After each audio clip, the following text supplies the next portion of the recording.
دینی برحق ہر اہم دینی یا دنیاوی معاملہ میں اول و آخر تحقیق پر یقین رکھتا ہے۔ صرف اسلامی نظریات ہی نہیں بلکہ دیگر مذاہب اور نظریات کے فلسفی بھی اسی موقف کے قائل ہیں۔ معروف فلسفی کنفیوشس کا کہنا ہے کہ اصل حقیقت نگاہوں سے اوجھل رہتی ہے، ظاہری اور باطنی حقائق میں زمین اور آسمان کا فرق ہوتا ہے۔ ناقابل دید و سماعت حقائق ہی دراصل سچے حقائق ہوتے ہیں۔ اسلام دشمن قوتوں کی طرف سے مذہب اسلام اور کلمہ توحید کے پیروکاروں کو شدت پسند ثابت کرنے کے لیے سازشوں کا تسلسل جاری ہے۔ دینی برحق ماورائے عدالت سزاؤں کا شدید مخالف ہے۔ اسلام کسی فرد، بے قابو ہجوم یا کسی ریاستی ادارے کو قانون سے بالاتر سزا دینے کی اجازت نہیں دیتا، لیکن جب عوام الناس کا عدالتی عمل، تفتیشی نظام اور اداروں کی شفاف کارروائیوں سے اعتماد اٹھ جائے تو پھر کبھی ہجوم کے ہاتھوں چوروں اور ڈاکوؤں کو زندہ جلانے کے واقعات اور کہیں گستاخینی قرآن و رسالت کو سخت ترین سزائیں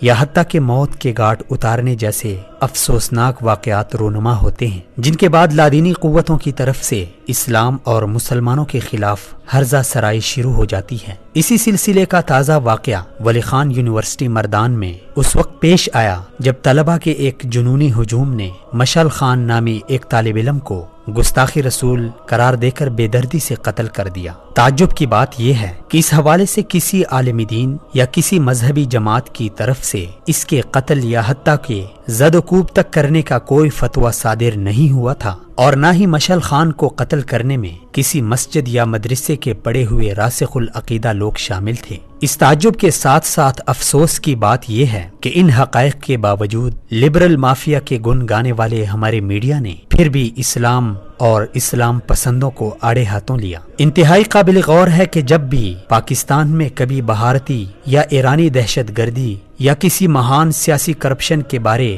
اہم امور قوم اور میڈیا میں زیر بحث ہوتے ہیں تو کسی سازش کے تحت قوم کی توجہ ہٹانے اور پہلے سے منقسم رائے عامہ کو مزید تقسیم کرنے کے لیے ایسے افسوسناک ایشو کھڑے کر دیے جاتے ہیں۔ یاد رہے کہ ابھی حال ہی میں فوجی عدالت نے شاندار فیصلہ سناتے ہوئے بھارتی جاسوس کلبھوشن یادو کی پھانسی کا آرڈر جاری کیا تھا۔ اس کے ایک دو دن بعد بھارت و ایران کی کٹھ پتلی اور پاکستان میں دہشت گردوں کے ایک بڑے سرغنہ عزیر بلوچ کو بھی اپنی تحویل میں لیا، جس پر میڈیا بھارت اور ایران کے چہروں کی بے نقابی پر بے حد بوکھلاہٹ کا شکار تھا۔ ایسی صورتحال میں مشعل خان کی افسوسناک موت ہمارے میڈیا کے لیے کسی سکون آور ریلیف سے کم نہ تھی، کیونکہ ہمارا میڈیا بخوبی جانتا ہے کہ کلبھوشن یادو اور عزیر بلوچ کی دہشت گردانہ کارروائی اور ان کے گھناؤنے اعترافات قوم کے سامنے لانے سے ان کا دانہ پانی یعنی بھارتی و ایرانی عشیرباد سے ملنے والی ایڈورٹائزنگ میں کمی واقع ہو سکتی ہے۔ اسی لیے تو مشعل خان کی موت کو لے کر میڈیا نے انتہائی قابل مذمت انداز میں اپنے توپوں کا رخ اسلام اور اسلام پسندوں کی جانب موڑ دی، جو کہ یقیناً افسوسناک ہے۔ افسوس کہ ہمارا میڈیا قوم کی توجہ بھارت اور ایران کی اینٹی پاکستان سرگرمیوں سے ہٹانے کی بھرپور کوشش میں دن رات مصروف عمل ہے۔ مشعل خان کا ماسکو میں ملحدانہ نظریات سے متاثر ہونے کی بھی خبریں گردش کرتی ہے، لیکن وہ اس کا ذاتی مسئلہ تھا جس کی بنا پر کسی کو یہ حق حاصل نہیں کہ اس کو بنیاد بنا کر اس کو قتل کرتے۔ لیکن بعض ذرائع کا یہ بھی کہنا ہے کہ مشعل خان اس واقعے سے کچھ عرصہ قبل ایران کا دورہ کر کے آیا تھا۔ یقیناً یہ بات قابل تشویش ہے کہ پاکستان میں مذہبی اور لسانی دہشت گردی کے جو بھی واقعات ہوتے ہیں ان کے پیچھے ایران اور انڈیا کا کسی نہ کسی طرح سے عمل دخل ہوتا ہے۔ اگرچہ اس حوالے سے تحقیقات ابھی مکمل نہیں ہیں، لیکن کئی ایسے سوالات جنم لے رہے ہیں جن کا جواب تاحال کسی کے پاس نہیں ہے۔ باوثوق ذرائع کے مطابق مشعل خان کی گستاخانہ حرکتوں سے یونیورسٹی انتظامیہ کو بہت پہلے آگاہ کیا گیا تھا۔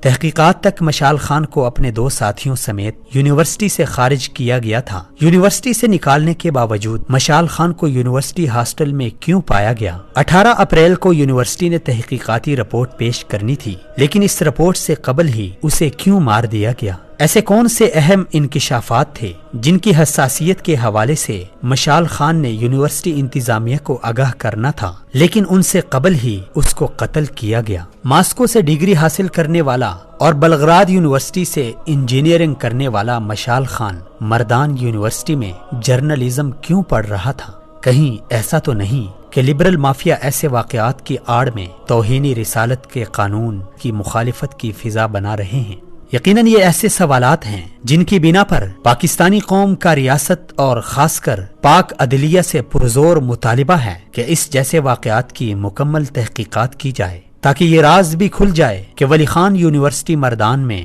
رونما ہونے والے اس واقعے کے پس پردہ اصل حقائق کیا ہیں۔ گاندھی جی ایوارڈز لینے، ڈالروں اور بھارتی و ایرانی آشیرواد میں پروان چڑھنے والے کن اسلام دشمن، ملک دشمن عناصر نے اس کے یونیورسٹی میں داخلہ پر پابندی کے باوجود کن مقاصد کی تکمیل کے لیے اسے وہاں بلا کر اس بہیمانہ قتل کا ممکنہ طور پر خود ساختہ ڈرامہ عین اسی وقت رچایا کہ جب قوم بھارتی اور ایرانی دہشت گرد جاسوس کلبھوشن یادو اور ملک دشمن قوتوں کے کٹھ پتلی عزیر بلوچ جیسے انتہائی حساس معاملات پر فکری ہم آہنگی اور قومی و ملی اتحاد کی طرف گامزن تھی۔